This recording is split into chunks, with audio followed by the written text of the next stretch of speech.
Hey everybody, happy Wednesday. This is Chris Castleman, the Citizen Council live stream.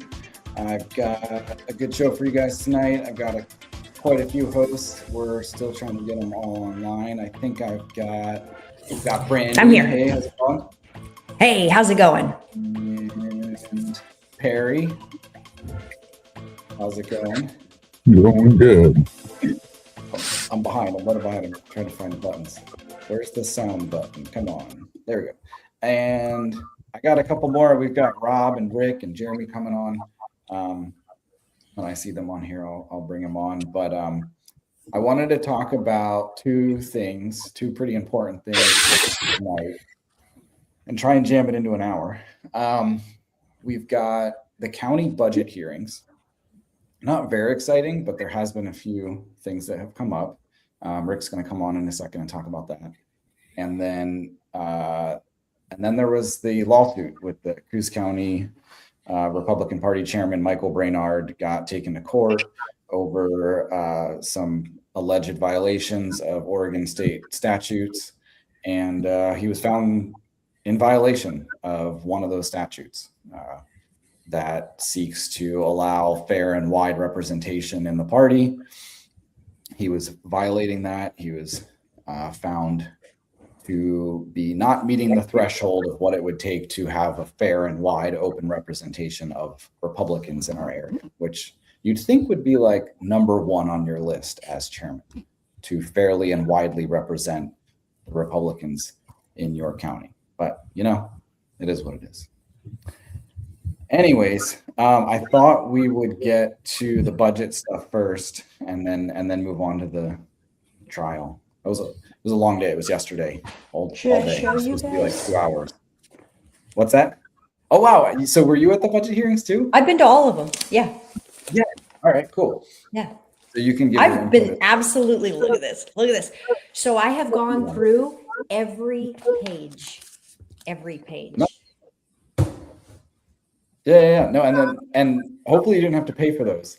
If you ask nicely, you can get them for free. Okay, cool. No, Megan, actually, I have to say, is she's been wonderful. She's really on top of things. She had those prepared for us.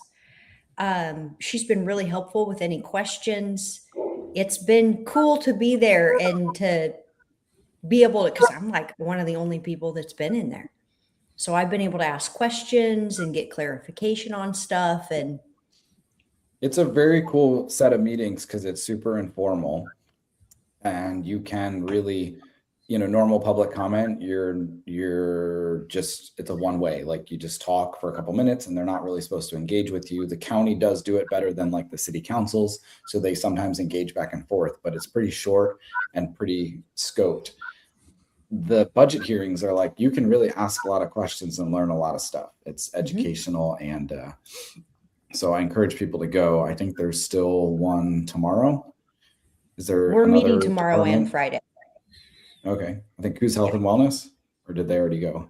No, they went over them. So I had something I had to be a part of Monday afternoon, and they went over Coos Health and Wellness, and I need to go back. I tuned into it, parts of it, but once that video was uploaded to YouTube, I will be going back and rewatching Monday afternoon. Cool. Do you know if they're going to upload them? I know they've had them available for remote attendance, but I don't know if they're recording them. It would be nice. I'll ask Bobby. Maybe. Okay. All right. Let me bring on Jeremy and Rick. I think they're ready. Hey, Jeremy and Rick. How's everybody doing? Good. Good. Very cool. Wow, we got to get a 6th person in, otherwise the screen doesn't look right. Just a big blob of green in the corner. Jeremy and Perry probably won't have much to, but you guys can, if you have questions or want to chime in, feel free, because you guys weren't at the budget hearings. But I want to hear mainly from Rick and Brandi because they were there. Let's start. I guess, who wants to go first? Rick, do you want to go first? What's your impression of the couple days? Like Brandi, Monday, I wasn't able to attend the whole thing, so I was there for Monday morning. and then yesterday they blew through it pretty fast yesterday, so they were done in half a day. Kind of left Brandi hanging for half a day. No, I got a lot done. That was awesome. So I went home and got a lot of work done. So Uh, uh, it's been educational, to say the least. I have to say, I think most of the departments, what I could tell, are doing what they can to try to save money. Um, I'm not going to say they couldn't make some more cuts if they needed to, but what I gathered yesterday at the end of the session, they figured if everything stayed as it is and what these departments are asking for right now, we'd be like $3.2 million in the hole, was my understanding. Now, of course, this Wow. just, yeah.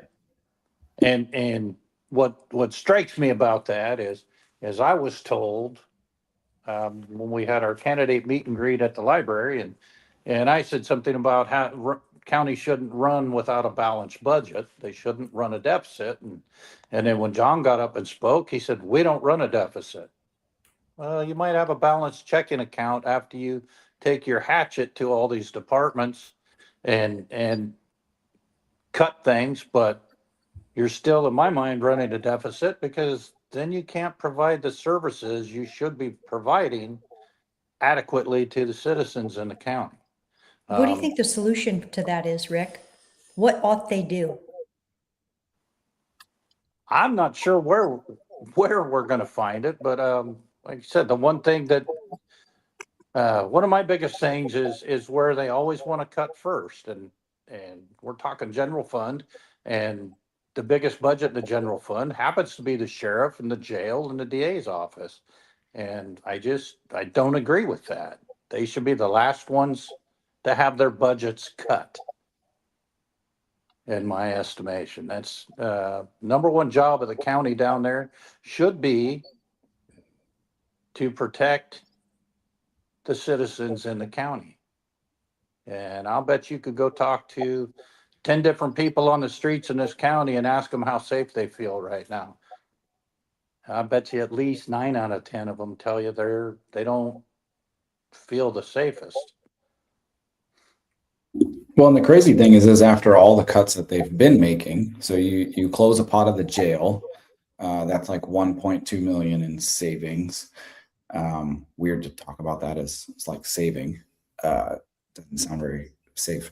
And then defunding, some of the prosecutor's office, defunding some of patrol, defunding, I think they lost a detective, some other things like that. After all those cuts, because I think it was 2 years ago or 2 cycles ago, they were facing $3 million or so. So they made those cuts, and they've already, like, the trajectory of the spending already has put them in a situation where they have to make another 3 million in cuts. I can definitely speak intelligently to that. Okay. The increases in service rates, like to rent the towers that their radios work on, has skyrocketed. The costs of their cell phone plans, the cost of their medical plans, like in some cases, the medical plans increased by tens of thousands of dollars for just one department or one group. So they have had massive, massive increases in their cost of doing business. That accounts for some of it.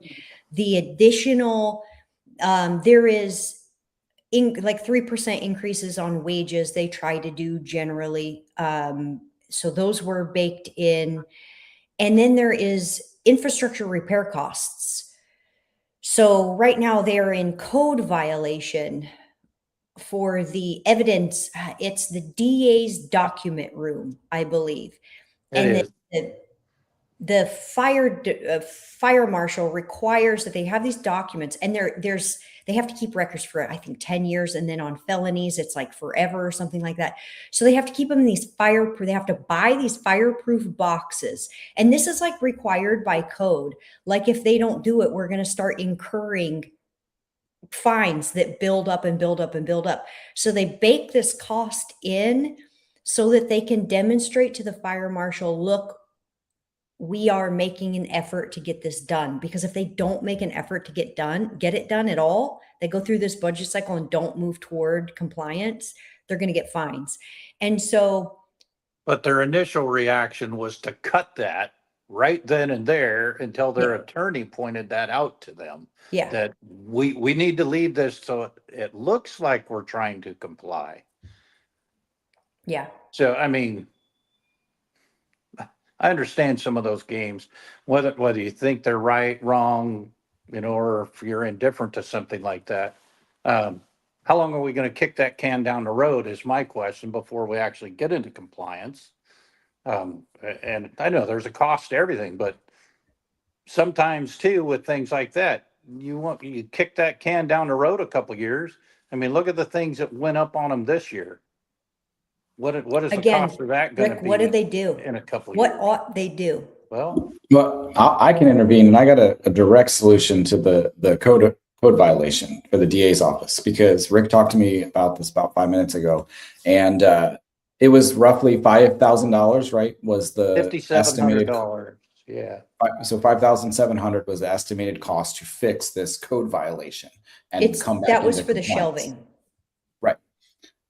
And I won't even get into the fact that I doubt it cost $5,700 for shelving if someone had a creative mind. But anyways, let's just say it's $5,700. I tuned in on Monday morning for a couple hours, and I heard something when they were discussing the forestry department that set me off. And it's something that I've heard for the past couple of years, and it has really ticked me off, and it really ticks off the head of the forestry department, Lance. And what it is John Sweet has sought for the past couple of years, and he's been successful, to fund a code enforcement officer's full salary by putting a little here and a little there. He distributes the salary over 3 or 4 different departments' budgets. So I believe it's like Parks gets, $40,000 of his budget. Forestry has gotten $40,000 or $50,000 of his budget. This year they were only asking for $20,000. But the point is instead of putting it in the general fund where people would complain about it and they'd say, hey, we should fund a deputy rather than code enforcement, or we should put that towards the jail instead of code enforcement, they hide it in these other budgets so it doesn't look like it came out of the general fund. The problem is those budgets that they're putting it in affect the general fund. So if they have a surplus in forestry, it goes into the general fund. If they have a surplus in roads, it goes to the general fund. So it is coming out of the general fund. Anyways, the number was $20,000. They asked at the end of the discussion for forestry, why, or not they, Commissioner John Sweet asked, why do I not see this $20,000 line item in your budget? Why isn't code enforcement in your budget? And Lance says, because we don't need it. We do not need that. You keep putting it in my budget and I don't need it. And there was a back and forth, and John essentially ended it with, we're going to talk about this later. Like, pretty much, you're going to put this in your budget. You don't have a choice. And that's what they've done in the prior years. Lance will submit a budget without it, and it will come back to him with that line item in the budget. And it's ridiculous. And I made that comment. Fortunately, Drew set up the live stream, so we were able to remotely attend, which is awesome. And I was able to make a comment where I said, this is the kind of bullshit that the citizens don't like. This is the sneaky, weird stuff that you guys do that destroys the public trust, and it's not okay. We don't want to see this, and we don't want it to happen. But anyways, here's my final point. That $20,000, and it's not just 20. I believe his salary is somewhere like the full salary package comes out to well over $100,000 for a code enforcement officer. But that $20,000, they don't need that. He said, I don't need it. I don't want that in my budget. Could go and fund the $5,700 they need for shelves in the DA's office. And the irony of it is, John wants the county to pay for a code enforcement officer to go around to people's properties or businesses and give them code violations, find code violations. Yet he does not want to Chris, I would really like to give you a fixing- real world example Hold of on. how that's He doesn't used want to because fix I've his been own code hold on. He doesn't want to fix his own code violation in his county, in one of his most important departments. The DA's office just needs some new shelves, John, and he doesn't want to fund it. He wants to go and tell you at your business, you need new shelves and you're going to pay for it. So anyways, go ahead, Brandi. What do you want to say? You're not going to like what I have to say. Okay, so a fireproof shelving unit, Chris, I just Googled it and it comes right up. I'm looking at one for $5,535. So listen, if we're going to criticize them, we need to do the due diligence of at least doing a Google search to find out, can I find out how much this costs? The answer is yes. So they are expensive. I happen to own safes and I know that this stuff is expensive. So Googled it, there it is. I can tell you something. 5,000, that's still far below a code enforcement officer. No, that's not. I'm not talking about the code enforcement. I'm talking about the fireproof shelving. They put in a line item for 5,700. So I Googled it and I'm looking at one right now for 5,500. And that's fine if that's accurate and that's what they need to spend, but they do not need to go about and the code enforcement to go after us when they can't even get their own shit straight. Let me talk to you about the code enforcement because I lived out in Fairview during 2020 and some shit went down that I didn't appreciate. Here's what forest code enforcement is for. And this is why it is split between the departments. It's split between the parks, between the county, the BLM properties, all of these. And you want to know why? Because when Kate Brown closed the mental institution beds down and closed Shutter Creek, all of these mentally ill people hopped in dilapidated RVs and rode them out into our county, county roads. They parked on these BLM roads and they basically turned them into dump sites. And there was no money to enforce the codes. There was no money for them to actually go in. And there's also, we have out here in Fairview, a woman, it's where that guy James Belt lives on the Zabala property that we have tried over and over and over to get code enforcement because they would come down. He works with all of these tweakers that camp in the woods. So they come down at night, they rob Fairview, and then they all like cockroaches scatter back into the forest where they live and onto these tweaker properties, like these encampments. So that code enforcement is specifically used, yes, to go after property owners. People like Zabala and up there at Cherry Creek and some other properties where they are literally hosting tweakers, like tweaker thief encampments. So like what Perry is talking about, where they have these like crack house type situations that they can't get closed down, we could actually use that against property owners. If the property owner is aware and they're letting it happen, like out here in Fairview, there's people letting it happen on their property. Like their neighbors are literally getting robbed and they've been told and they don't care. But anyway, I'm just saying that. Are you saying code enforcement has been successful then? So working with Mike. We've had issues out in Hauser, very similar, and we've got more done with DEQ than we ever have with code enforcement. Yeah, so I think, doesn't that code enforcement, they work with coordinating with DEQ too. So they get everybody. The guy I worked with got everybody involved. Well, but here's the thing though, the stuff that you described, Brandi, is criminal. It's not code violation. Like you're talking about a bunch of criminals. No, camping illegally up here on BLM is code violations, and they'll tow the trailers. But the issue you're having with them is not that they're camping. They're not having s'mores around a campfire and being they're illegally camping and then coming and robbing piece of shit people. Criminals, and that's why law enforcement is so important. If we don't have the jails and the prosecutors to actually give these people consequences, then telling them that they've violated some codes is no, they kick laughable. them off. They get them. They use that stuff to kick them off the property.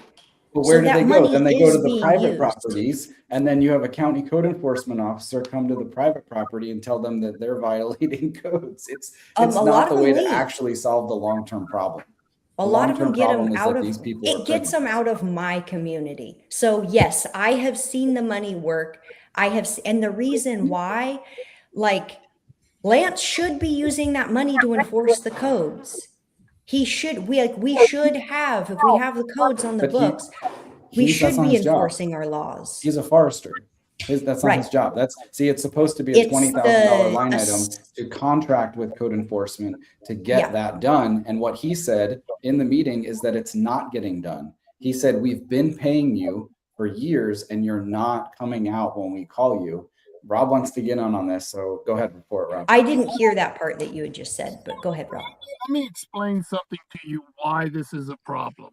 If they were straightforward saying this is code enforcement and put it out as code enforcement instead of, and I agree with Chris, hiding it in all these other departments because John doesn't want to have people to see that, because people look at code enforcement as exactly what he says, people telling me I have to mow my grass. And so people want that money to go to law enforcement, not code enforcement. And so if that's what you want, Brandi, that's okay, but it should be out in the open and not hidden in any other department, period. But isn't that kind of an assumption that they're trying to hide it when it's a line item that blatantly says it and all you have to do is look? I've been privy but listen, to private guys, conversations they're where I taking know that it is hidden. I mean, if you need to divide something, okay, so it serves all these different departments. So you have divisions under the departments, and some departments are actually funded by multiple divisions. So if you're going to split that up and have multiple departments pay for something that they're all using, because the codes are within the parks, they're within the county land, they're within the public on private land sometimes. Why wouldn't you split it up among all the different departments that are going to pay for it? Brandi, that wasn't the problem. The problem is that Lance can't get code enforcement to show up. So why am I being told we're paying for code enforcement and the forest budget when they're not doing that? I didn't hear that part. Yeah, so it's not just that. It's all about and that kind of proves the obfuscation that John Sweet, your opponent, is doing on the public. And I don't know why you can't see that, because he himself, go back and look at the meeting, as if it's true what Rick has described and what Chris has described, I know that's exactly what they were doing, because for the reasons I gave. People want law enforcement. They don't want code enforcement. And whether it's working or not is an argument. I do want code enforcement. I'm sick of living next to shit bags. But I think that's law enforcement. I think that's law enforcement. No, so a lot of it is code. I've tried. Trust me, I've tried. No. You're operating in the reality that the law enforcement hasn't been successful in the past. So you're trying to use code enforcement to solve the problem. But you, in reality, maybe I'm putting words in your mouth, but I think you would want those people to have long-term criminal consequences for what they're doing. In a perfect world, we just don't live in that world right now. I think that's the difference. That's kind of some. I mean, yes.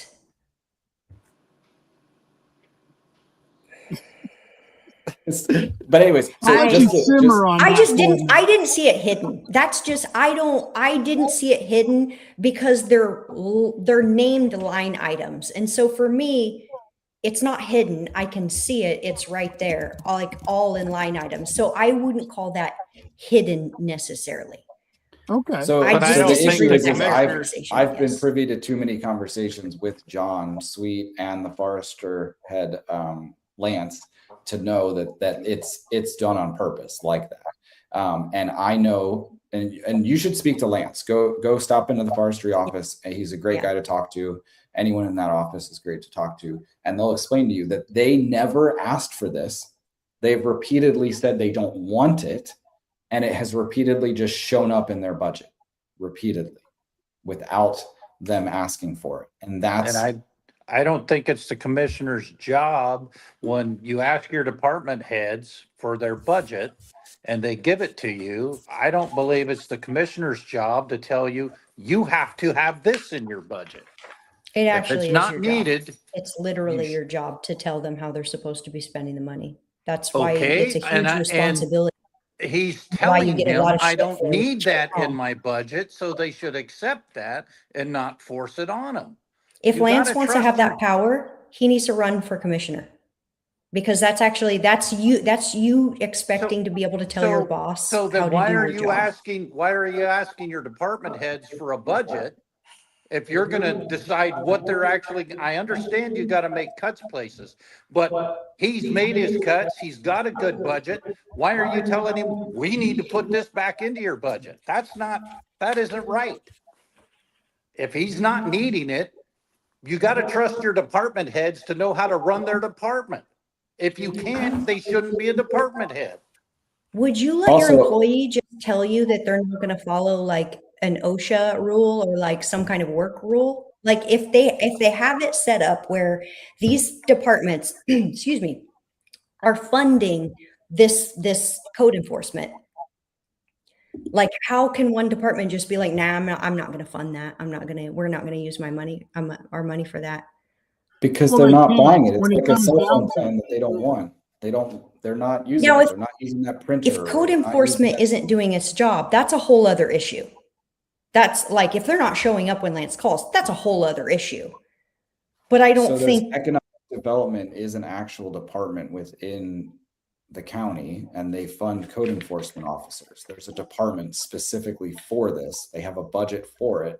And that's the issue is they are taking one of those people and distributing it through other departments to make it look like they have made cuts in that department and that they are not spending extra money in the code enforcement area.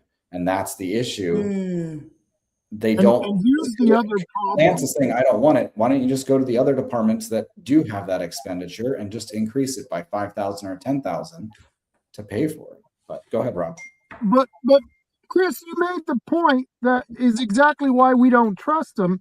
Here we are arguing over a guy for code enforcement, which whether he works or not is a whole other argument. We can get another time, but we're talking about this as before the conversation. We start out with how the county itself is violating a code and trying to figure out a way to get around of capitulating with the people who are finding him or could potentially find him down the road, and they're hiding it, and yet they expect us to live at a different standard than they're living at themselves. And then Brandi, why wouldn't we expect them to be hiding stuff if this is the way they're behaving with the whole file thing? You know what I mean? One leads to another, it seems like. And this also goes back years. When I ran for commissioner 2 years ago, I sat in the budget hearings and I uncovered this exact same thing was happening. And at the time it was a $40,000 line item. And I made the same exact comments I did on Monday. And because when I was running, I was very critical of the budget process and of the situation they were in. And they kept chiming back at me, tell us what to cut, find things to cut, or shut your mouth. And when I pointed things like this out, they lost their mind and they fought me on it. And you asked me to find stuff to cut, and then I find stuff to cut that doesn't make sense. Your department head is telling you to cut it and it doesn't make sense. And yet they still want to shove it in there. And then that's the disconnect with the public. So the public sees that, not much of it, because not many people watch this stuff or watch our show and are educated on this stuff, but they know what's happening in the back of their head. They kind of just get this feeling that this sort of stuff is happening, and they're not good at explaining it. And by the way, John didn't have the support in that room. Drew and Rod did not stand up for John. There was not a consensus on that board that they want to shove this $20,000 line item into forestry. In fact, it sounded like Rod was 100% against it. He said, look, if Lance doesn't need it, we shouldn't put it in his budget. And so it's not just a one person's decision. No offense, but Rod can't get a motion sheet right. So Rod very well may not have known the repercussions of his decision. Drew probably didn't understand. Like, Drew's been doing it for what, 3 years now? So this is his third budget cycle. So yeah, he would have an idea probably, but Rod's 3 years in. If Drew's 1 year in. 1 year in. Okay, so Drew might not know. John would be the only one that would really know. So if they're, I get that seems clumsy and weird, but I just don't see the deep-seated nefarious intent of taking a cost that's shared among these and just dividing that cost up. I mean, you could argue that, yeah, they were trying to hide it, but I see it right there in the line. Like the money is just somewhere else. Yeah, but how many people? I don't know. Hey, we got to move on. I appreciate the banter. This has been great. Actually, we don't normally argue. So it's all good. And I'm sorry, it probably felt like we were all ganging up on you there for a second. Oh no, I was on one side and one person on another. So that's, hey, we have to gain up on her. She's a little tough. It is fair. I mean, it's fair. Yeah. You're both running for commissioner. Brandi and Rick, by the way, for people watching, are both running for commissioner. So the election's coming up here in a couple weeks. So people can. And they're running for different seats, so you can vote for both of them. Yeah, different. That's kind of cool. Positions. Yeah. Hey, my cards came. All right, very cool. You got to start walking the towns. Yeah. Rick, I wanted to make sure we got everything from the budget hearings that you had noticed. Was there anything else? Not anything that I can think of. I did see, and I'm not clear whether that was an expense or a revenue on for the Board of Commissioners part. Something to do with liquor and special events or something was their first line item on the first page. And I wasn't clear what that's, like I said, if that was a revenue for them or an expense. Yeah, we're gonna have to look into that. Don't forget to send me a screenshot of that or whatever. Take a picture so I can look back. Sometimes it's income and it might be like a liquor tax. But anyway, that was the only other thing I saw. And I mean, if that's an expense, I think it's an unnecessary expense. If they're getting revenue off of it, well, then I guess that's another place to make money. But I see Brandi going through all her papers trying to find it. God, it's like buried, like it was in the first day's worth of stuff, Brandi, and it was about halfway through that packet because I didn't find it till I got home and was looking through the stuff. Because the Board of Commissioners, we didn't do. No, I didn't hear that one. So they must have done it after we left on Monday. No, we did it. We went over it today, I think. Oh. There's I believe 3 departments under the Board of Commissioners. There's the Board of Commissioners themselves. That's one department. And then I believe IT is underneath the Board of Commissioners. And then one more, maintenance or something, is under the Board of Commissioners. So it might have been in one of their budgets too. So you got to look at that. But we got to move on and talk about the trial. So appreciate you joining us, Rick, and good luck in your campaign running for commissioner. Really appreciate that you're going to those meetings, by the way. That's pretty cool. So. Okay. Bye, Rick. Bye. See you, Rick. Very cool. Maybe we'll get Jeremy to chime in on this one.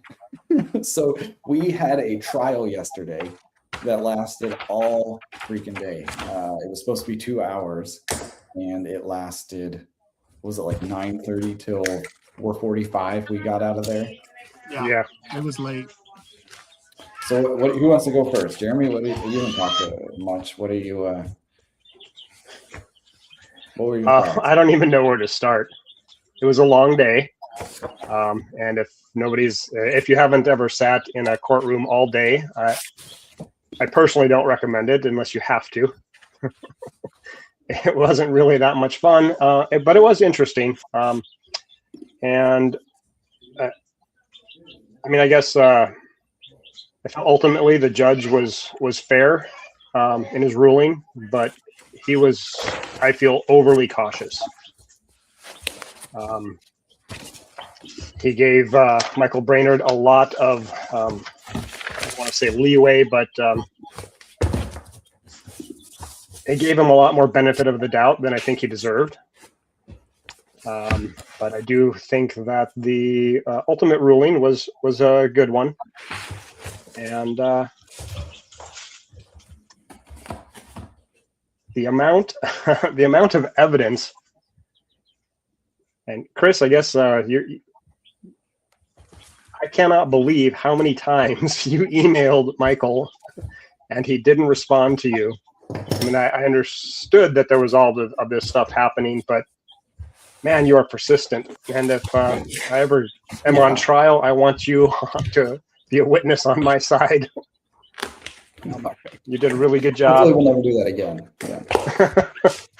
Hopefully you don't have to. Anyway, I don't. Well, I'll let somebody else go, and then we'll pick up a conversation. All right. What did you think, Rob? What was your impression of the trial? I agree with Jeremy on the fact that the judge was way overconfident, but he had to be, because there was a fine line to walk. You don't want to have judges ruling over the autonomy of political parties. That's why we have political parties. And so there's definitely, he didn't want to step on any administrative issues. He didn't want to tell us really how to run our party, who to vote for, what to vote. And so he stuck with just, you are going to have a meeting and you will have the full body of the board, the committee, I should say, the central committee, vote on this. He gave him an order. This was a direct order. If he violates this order, he can suffer some severe consequences. And I don't know if this young man understands it, but he's now potentially on the hook for all the legal bills that Danessa has accrued over the last, I don't know how long we've been fighting this. It seems like forever. And so I can't believe that anyone would have dragged this out for the nonsense that this judge had to waste his time for, because he was really annoyed. He did this heavy breathing. I don't know if you guys kept seeing him looking up at the ceiling going, I mean, it was like he was tired, man. And he was just getting annoyed with all of us. And this guy, he does murder trials, he does assault trials, rapes, robberies, all kinds of horrible things. And then he has to sit down to what basically is an administrative squabble between the Republican Party. It was ridiculous. And it's due to one man, Michael Brainerd. Well, and the judge indicated in the very end, he actually interrupted our lawyer during his closing remarks, which is fine that he interrupted him, because he just had to interject. You could tell he was like so tired. He's like, come on. He's like, isn't the solution to this to just have force the chairman to call a meeting so that you guys can meet and vote on these appointments? And I'm sitting there like shaking my head, and the judge was like, right? That's the solution here. And that's why he was annoyed all day, is because why in anyone's rational mind would you not have meetings? You have an organization to meet and bring Republicans together to get more Republicans elected and support Republican values, and you're not doing that. Why would you be? And that's where we are kind of annoyed with the judge, where it's like, yes, draw that conclusion a little further, and maybe understand why is someone doing that. There's really only one conclusion, and that it's malicious. But the judge didn't want to make that leap. And I'm going to throw up on the screen so this is the Oregon statute that Chairman Brainerd was found in violation of. And what it states is that each political party by rule shall ensure the widest and fairest representation of party members in the party organization and activities. And it further says that rules shall be adopted by procedures that assure the fair and open participation of all interested party members. Michael Brainerd, the chairman, tried to argue that this did not apply to our local party, that this only applies to the state or federal level party. It doesn't apply to us, and that by having elections, essentially you are given fair and open participation. And the judge did not find that to be a solid defense. He found this to absolutely apply to local political parties. And he found that Michael did not meet that standard of being fair and open in terms of participating for people who are interested. And thank you, Judge, for seeing that. And the remedy is, of course, very simple, which is to force a meeting. I don't know why someone would be the leader of this organization and not want to meet with the members. It doesn't make sense to me, but he has now been forced to meet, to call a meeting. Rod Schilling told us why.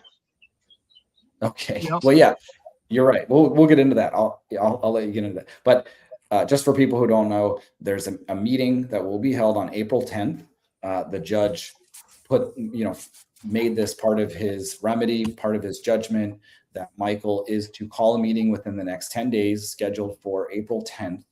And it is specifically, at the very least, to vote on pending applications. Michael also tried to argue to the judge that the applications that they rejected in the executive board meeting are now void, that you've been rejected and you're not no longer an applicant. And the judge threw that out as well. That that doesn't mean they're not an applicant anymore. They deserve to be voted on by the full body. That is not fair and open participation, and it is nonsense. And our state parliamentarian and state chairwoman did a report stating that very same thing, that Right. the executive team or the chairman are not there to just override the will of the Republicans of Coos County, that it's the other way around. They are supposed to work for us. They are supposed to work for Republicans and do the will of the entire group, not just what a few people decide. So, Jeremy, did you want to touch on that, though, the Rod Schilling's testimony? Rod Schilling is the prior chair, prior to Michael Brainerd. Well, just the fact that, I mean, he was, whether it was intentional or not, he was open and honest, and he said the quiet part out loud. He basically said in open court that the reason that they weren't letting us become PCPs was because they didn't know how we would vote, and they wanted to control how votes went. He didn't say it in those exact words, but that's pretty much what he said. Pretty good paraphrasing. On the witness stand. Which was pretty great. Rob, you're going to get the audio from the trial, so we'll get to see exactly what was said and put that out there. I will play his part when he was up on the stand, Rod Schilling, when he says what he says. To me, his whole testimony proved our case, not just what we won on, but the fact that there was collusion to interfere with the outcome of the vote. That, to me, was made very clear by a man who looks an attorney in the eye after being asked the question, so is 50 people PCPs better than having 150 PCPs? And Rod Schilling says, yeah, sometimes. And that's because the 50 he has is in his pocket. Well, and he said that because our lawyer asked him why would it be less advantageous to have more? And Rod Schilling said that it's because they don't show up and they don't participate. Just because you have that many people doesn't mean they participate. And so, and then I had our lawyer ask if the applicants that we brought forward, our team has brought forward, I had him ask if he knows if they've been participating. Have we been showing up to meetings and participating? And he said he doesn't know. He didn't know. It was just a total lie. He's seen us there. And then he later goes on to disparage the entire group of applicants by saying that they've been trying to over participate in meetings. They've been rowdy and obnoxious and interrupting as how he characterized it, which is interesting because you just testified that you don't know if they've been participating or showing up to meetings. So which one is it? Are they rowdy and obnoxious, or are they not there? And that's the sort of inconsistency that I think the judge saw, and that's why he made his ruling. The witnesses Michael brought forward were pathetic, and I think that's being nice about it. You mean Julie Thais? Yes, Julie Thais was a serious liability for them, and Yeah, Brandi, you would have been very, very proud of her up on the stand. She lived up to her reputation. I'm surprised she didn't tell the judge to go F himself like she told you at one of the meetings that we were at. I mean, it was just amazing. And it's funny because I get accused of being the one who starts the cussing and the yelling. Who was yelling that night? It was Julie Thies who was doing that. Yes. And then she had the audacity to testify to the judge that at that meeting, out in the parking lot after the meeting, I called her a naughty word. I called her a profanity, and that was all she described. She didn't describe her behavior during the meeting. She didn't describe the ridiculous, nasty things she was yelling at me in the parking lot, and just told the judge that I uttered one profanity, which then Chairman Michael Brainard, who was acting as his own attorney and asking questions of this witness, asked her if that was the reason that she sought to recall me from my position. And she said it was indeed. It was that moment that caused her to decide to recall me. So I uttered one word about her. And, you know, I will say, I regret calling her name. It's not really intelligent, right? It's not really appropriate to call people names. But did you apologize for that, sir? I did apologize to her, but it's, when you walk through life and you act a certain way and that word accurately describes your actions, it's really hard, lady. It's really hard. We live in a real world. We live in a lumber community. I mean, if you think you can live in Coos County and act the way that you do and not get called a name, I think you should probably stay in your house and stop offering your assistance to volunteer for boards and elected office. That was the other thing. She accused me of disseminating her email. Yeah, her public email. My lawyer asked her, isn't your email public information? Isn't it listed in Orstar because you're the treasurer? And isn't it listed at the clerk's office on their website because you're a precinct committee person? And she got really snotty with my lawyer and said, what does that matter? And he's like, what does that matter? It shows that your information is public. And she's like, that doesn't matter. And then she complained that she had received some nasty emails. Well, when you're being rude to people and cursing at them, and by the way, Julie, you are also in violation of that statute. Just because you weren't being sued doesn't mean you are not in violation. You were precinct committee person all year, and you voted against getting new people into the party. You voted against adding people as precinct committee people, adding them in as members of the party. That's disgusting. Why would you be the leader of that particular purpose within the party if you're not going to do it? And that's why you got nasty emails, because people are not happy with your performance. That's what they were telling you in those emails. I would imagine. I haven't seen them, but if I have a shitty performance, I would expect emails saying such. Anyways, Brandi, I'm sure you've got some comments because you were actually at the May meeting where the first motion was made to add these 8 new members. It was the original 8. They were. I made a motion to add these 8 new people to the party as members. And what do you remember from that meeting? I am looking for the texts, the messages that Julie Thies sent me, basically encouraging me. Yeah, you forgot about that. She straight up told me, don't even bother joining the Republican Party. So I had reached out to her and I had made kind of a spicy comment about the Republican Party. Like, where are they? I haven't seen or heard from them. They don't do anything. So she tagged me in this comment. Brandi, I just can't handle the spice on that one. How dare you ask them where they are? Right. It was very hot. So she tagged me and a couple other people, including actually Perry, in this post saying, I'm part of the CCRCC party here in Coos County. We're looking for people like you to help us. Right?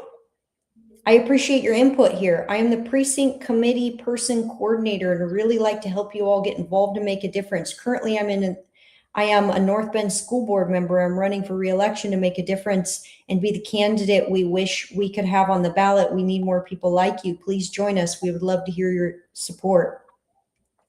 So, and I'm looking, this is like a screenshot of the post. It was basically, I was trying to ask her, I'm pro-choice, so I don't know where I fit in with the Republican Party. You know, it's that bodily autonomy thing. And she basically told me, and I have like screenshots of screenshots and I can't find the, well, she just didn't handle the conversation the right way. I mean, you are asking a fair question. You were saying, hey, I'm interested in joining the party. I probably don't agree with you guys on everything, but is that something that I can investigate? I mean, she should have sent you the party platform first of all. Oh, I read the Republican Party platform I found the message. She said, there's so many people who are independent or not affiliated responding to I don't know where I fit. Can I help out? In the end, anyone can support whatever the candidate they want. That's actually not true. If you're in a closed primary state, you don't get to vote if you don't join a party. So she said to try to fundamentally change the idea of abortion being a deciding factor for you as a personal decision. I don't get that. Forced on anyone to agree with your beliefs when you don't agree with ours. There must be a line or nothing to stand for. That kind of hit me like, what? I didn't know that I wouldn't be welcome, and that's not what they stand for, and they don't want me. She said, you can do whatever you want to try to embrace those voters who are disengaged, but I think they are exactly where they want to be. Disengaged is where they want to be. That's what she thinks. Independent or non-affiliated. I don't see the point of changing the Republican Party platform when they made their choice. I wasn't asking her to change the Republican Party platform. I was asking, like, what role can I play to help conservatives get elected? So this didn't sit well with me. And I'll have to, there's screenshots of like her yelling at me when a week later I went and I read the National Republican Party platform and I agreed with everything.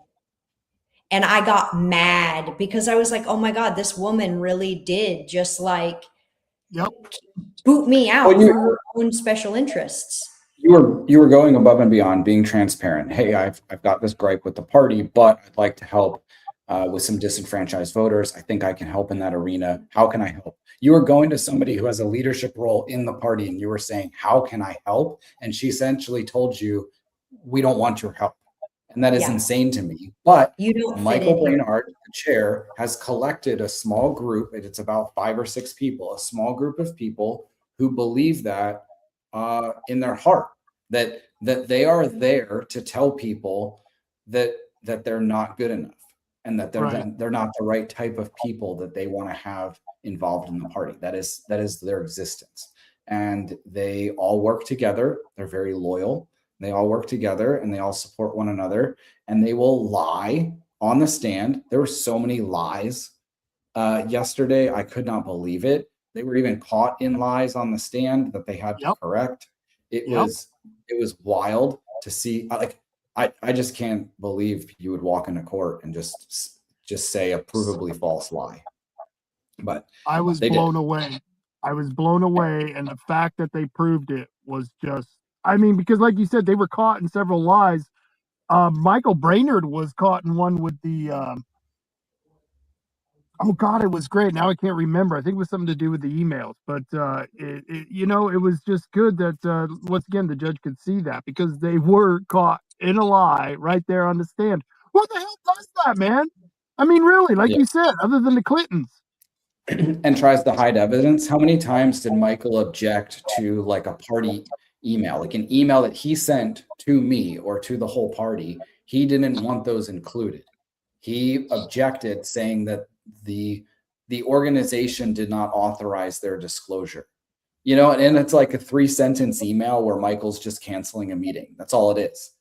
But the thing is that it included a lie. The lie was that Michael was canceling the meeting, and the reason he gave in this email was that it was due to a judge's order. And we were sitting in the courtroom with that judge who gave the order, and it did not include canceling that meeting. That was it was a lie. And that's why Michael objected to it being included in evidence. And he obviously was overruled and it was included, but it was just insane to be sitting to watch him sit there knowing that a lie was on paper in front of him and it was about to be submitted to the judge.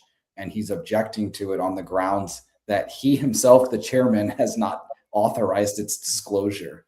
It's just nuts. Was Jeremy trying to chime in? Somebody was. Jeremy. I found all of them. So yeah, I did reach out to her. I said, "Hi, Julie. Thanks for reaching out on that post. I help, but I'm not sure how. I'm registered independent. I'm actually registered non-affiliated, but support our conservative leaders here in the county and across the state. There are some issues I'm not conservative on. Namely, I'm pro-choice. I do oppose a lot of the leftist crap they're trying to push, but not sure where I fit as far as promoting a political party. How can those of us that don't fit the party's standard beliefs help out?" This was before I read the actual federal national Republican Party platform. She said, "Good question. Maybe create a party leadership committee for independents like yourself and advocate for the candidates you support. I think a lot of people have as many different views as there are people, and not anyone will see exactly the same, but will agree on basic values, but might see a different plan to achieve it." So basically go start a different party instead of bringing everybody together to work together. Yeah, this is just not an effective way to grow the party, but that is what they articulated in court, and they were open and honest about it. They're not trying to grow the party. They're actively trying to keep it the way it is, and they think that that is okay. And they were pretty mad that the judge intervened. I mean, they were pretty annoyed. And you know what? The second thing that was proven there is that the whole time Julie and Rod kept telling us in the meetings that ORSs do not apply. Not apply to parties, which in some cases they don't, because the party, through their lawyer Tyler Smith, wrote that letter, getting out of a part of the ORSs that they're allowed to legally get out of. But there are ORSs that covers what we covered, and it wasn't even in that letter. And Michael wasn't even smart enough to check the ORSs to make sure the letter covered the ORSs your lawyer was, challenging him on. Yeah, he is smart enough. He knows that didn't cover it. And just to clarify for people, they don't get out of the ORSs. I mean, what it is there's certain things in law that, like, the law will implement defaults, and this happens with like cities. Like the time, place, and manner laws for cities for homelessness. There's specified defaults. But if you as a city want to override those and create your own set of standards for the time, place, and manner in which homeless people can camp, you can override them.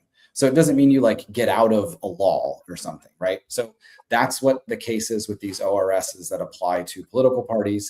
There's like 10 of them. There's a block of like 10 that the political parties can opt out of, so long as they describe them in their bylaws and outline the process for these things in their bylaws. And some of these things are like how to appoint and elect precinct committee people. So if they don't put it in their bylaws, there's a set of defaults in the ORS. If they opt out of it and put it in their bylaws and describe them, and it gives them a little flexibility. It doesn't give them the opportunity to just like carte blanche, do whatever they want, right?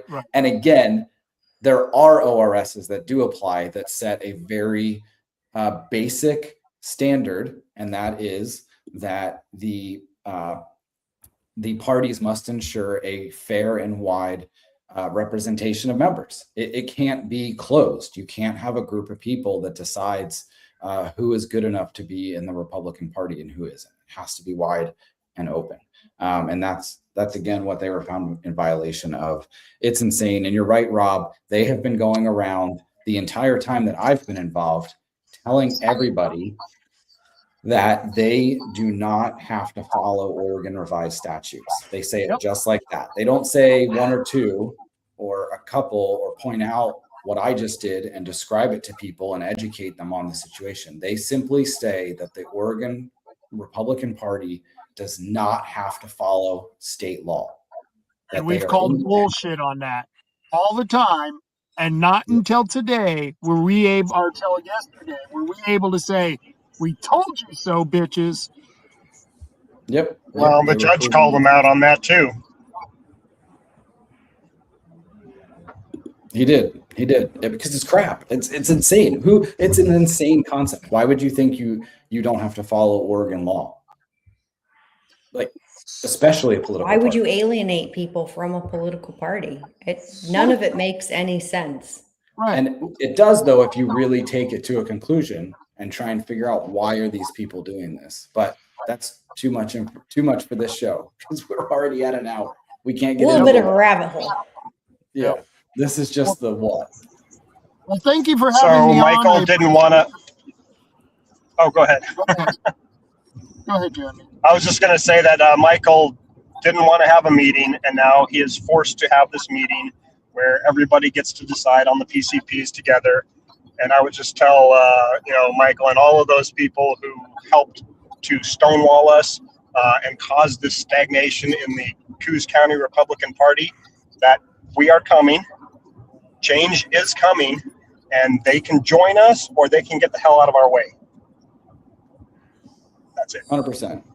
I'm open to having them involved. From the outside looking in, if they could just get out of everybody's way, because I think at this point they've done enough damage. They've proved what they're capable of, and it's not what Coos County needs. So if they could step aside and let people actually do the work of bringing people in and getting people involved, getting people to cast ballots, that's what we need. These people who push people away. I actually looked at this conversation again. It got more insane to the point where I ended up getting pissed and writing like a 3-paragraph, like WTF. And then she responded back to me in all caps. That was the end of the conversation. This is like arguing with your wife. Remember 20 years ago, we were on that beach, remember? I still have the text messages. Look! But no, I think we'd all be open to, like you just said, Brandi, having these people stay involved if they can focus on the mission of the party and anything that can get us to that goal. But that's not what these people are interested in doing, or they haven't been the past year. So if they can turn it around, awesome. Come on, let's work together. But yeah, if you guys think that you can continue after that ruling by a judge, continue to obstruct our party, it's only going to get worse from here. So, meeting on April 10th, and that's to vote in new members, as well as we need to elect a secretary and do a bunch of other business items. But Michael has been forced to call that meeting, and that is what we have been asking this whole time. It's all we've been asking. Apparently, it's a big ask. It took tens of thousands of dollars and a lot of our time and energy just for Michael to do his fucking job. That's what it took. It's already on my calendar. I'm showing up for that. Hey, before I got to get going because my phone's about to die, but before the show ends, would you please remind everyone we've got a kick-ass gubernatorial debate coming up this Saturday, and it's going to be a blast. We do. I got to find, let me see if I can grab a picture of it really quick and throw it up on the screen. Uh-oh, dead air. Quick, Jeremy, say something. There we go. Did I get it? There it is. All right. Mm-hmm. There's the graphic. It's at Marshfield High School. There's a local candidate forum. Brandi, you're going to be there. And I think we have 7 or 8 other people running for office, local office, like commissioner and state representative and U.S. House of Representatives, Monique Despain. She's running for that seat. She'll be there. So anyways, about 6 to 8 people for the 5 p.m. forum. And then there'll be about a half-hour intermission around 6:30 to 7. where we're going to have some youth speakers come in and give some speeches, which is pretty cool. If you've ever heard, an 18-year-old pour their heart out about what gets them excited about politics, it's pretty cool. So come on to watch that. Don't just like leave for that half hour. I think it'll be important. And then at 7 p.m., we've got the governor's candidates, Ed Deal, Danielle Bethel, David Medina. They're going to be coming on and having a debate moderated by Taryn Feist. She's an activist in Oregon. She used to be in Portland, and now she's Gold Beach, I think. But Gold Beach. Rob got us on that one, so appreciate it. Yeah, we were very lucky to get her down here. She now lives in Gold Beach, and I'm hoping maybe we can get her involved in more stuff since she's going to be living down here with her husband, who's an avid hunter and fisherman and stuff. And so it ought to be pretty cool. Very cool. Yes. We need more people to help for sure. We're the whole South Coast here is turning blue ever so slowly, so we need to reverse that trend. But yeah, then Brandi has coffee. I just sent you a graphic to your messenger. I will grab it. Rob, do you have to go? You said your thing is. Yeah, I'm gonna head out of here. I'll talk to you guys later. All right, see you, Rob. Appreciate you being on the show and giving your thoughts. Loved it. Thank you. Take care. See ya. See ya. I'm trying to find that graphic for you, Brandi. It's not easy. I just sent it to your messenger. I know, I have it. It's you wouldn't believe how ridiculous it is to get something onto the screen sometimes. I swear I'm not. If somebody else wants to talk for a second, I can figure it out. Well, Brandi, tell us about your coffee, Brandi. I've got these fancy little postcards that I'm probably not going to mail out because apparently that's not a very good way to spend your money. So we're going to probably do door knocking. Hey, if you're a person who can hand these out in your neighborhood, we need you. Sign up today. I actually do have a sign up sheet on my website. If you can go to brandy4coos.com/volunteer, I believe. If you have a skill that you could donate, even if you can walk, we need you. Go door to door and just say it's really important that you vote in the May election because our governor has put a bunch of new taxes on the May ballot. And here is a really great candidate for commissioner. Check her out. Check out her website. And if you can do that, I'll give you a little bit of training. It's really easy, just a few pointers on what to say and how to handle, basically how to deflect people to my website, because I don't expect people to have a whole spiel about me. So I've got these, I've got some little flyers, and I've got some signs. So if people want to sign, there we go. And this Saturday, before the debate, I am hosting a coffee with the candidate. So tell your friends, come down and you can actually meet me. We can have a beverage from 9 to 11. Typically, Cafe 101 is closed on Saturdays, but we're opening it up specifically for this little event. Super informal, super casual. Just stop by and chat. Sorry that took so long to get on the screen. You did great. It's usually I have to have it all prepared before the show, and otherwise it takes a long time to get it on there. Yeah.